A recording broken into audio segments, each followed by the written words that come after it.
அரசு அங்கீகாரம் பெற்ற Srinivasa chit fund private limited எங்களிடம் 1 லட்சம் ரூபாய் முதல் 1 கோடி ரூபாய் வரை சீட்டு உள்ளது. இடம் தருமபுரி, கோவை, சென்னை.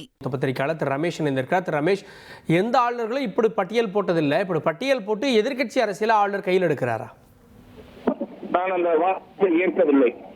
ஒரு அரசாங்கம் முழுமையும் தவறான தகவல்களை ஆளுநருக்கு உரையாக எழுதி தந்து அதை அப்படியே படிக்க வேண்டும் என்ற நிர்பந்தம் ஆளுநருக்கு கிடையாது.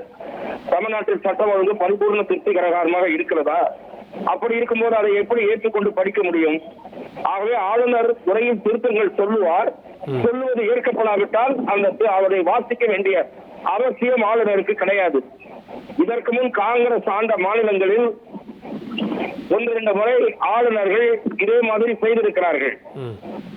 ஆகவே ஆளுநரின் மீது கட்டாயம் கிடையாது.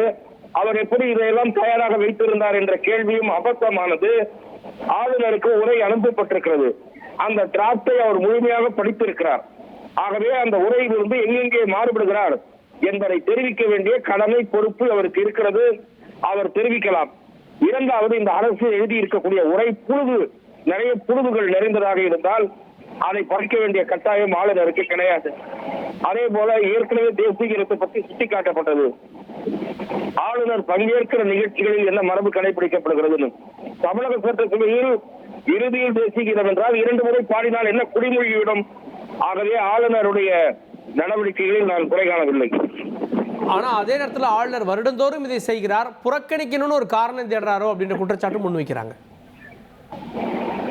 புறக்கணிக்கிறோம் என்று காரணம் தேடுகிறார் என்றால், தேசிய கீதத்தை நீங்கள் இசைத்திருந்தால் அதன் பிறகு அவர் படிக்கும் போது முழுமையாக படிக்கிறாரா, எந்தெந்த பகுதிகளை தவிர்த்து விட்டு படிக்கிறார் என்றெல்லாம் பார்த்திருக்க முடியும்.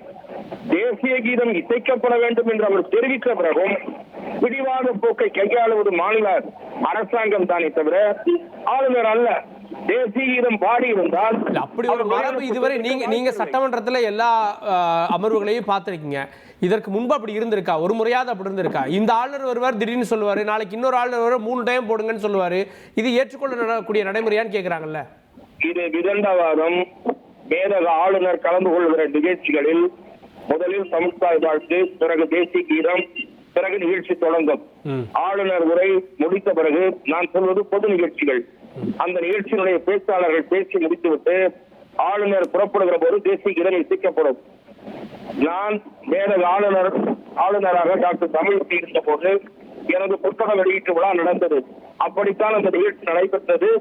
ஆளுநர் மாளிகையில் இருந்து எனக்கு அது அறிவுறுத்தப்பட்டது. பொதுவாக ஆளுநர் கலந்து கொள்கிற நிகழ்ச்சிகளில் இது மரபாக இருக்கும் போது அந்த மரபை கடைபிடிப்பதில் தமிழக அரசு ஏன் பிடிவாதம் காட்ட வேண்டும் என்பதுதான் என் கேள்வி.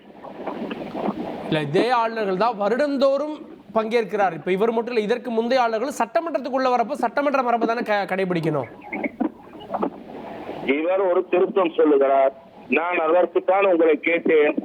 இவர் பொது உரையை வாசிக்கிறாரா இல்லையா என்று நீங்கள் தெரிந்து கொள்வதற்கு தேசிய கீதம் தமிழ்த்தாய் வாழ்த்தை தொடர்ந்து இசைக்கப்படுவதில் என்ன பிரச்சனை, அது அரசாங்கத்திற்கு என்ன பிரச்சனை என்று நான் கேட்கிறேன்.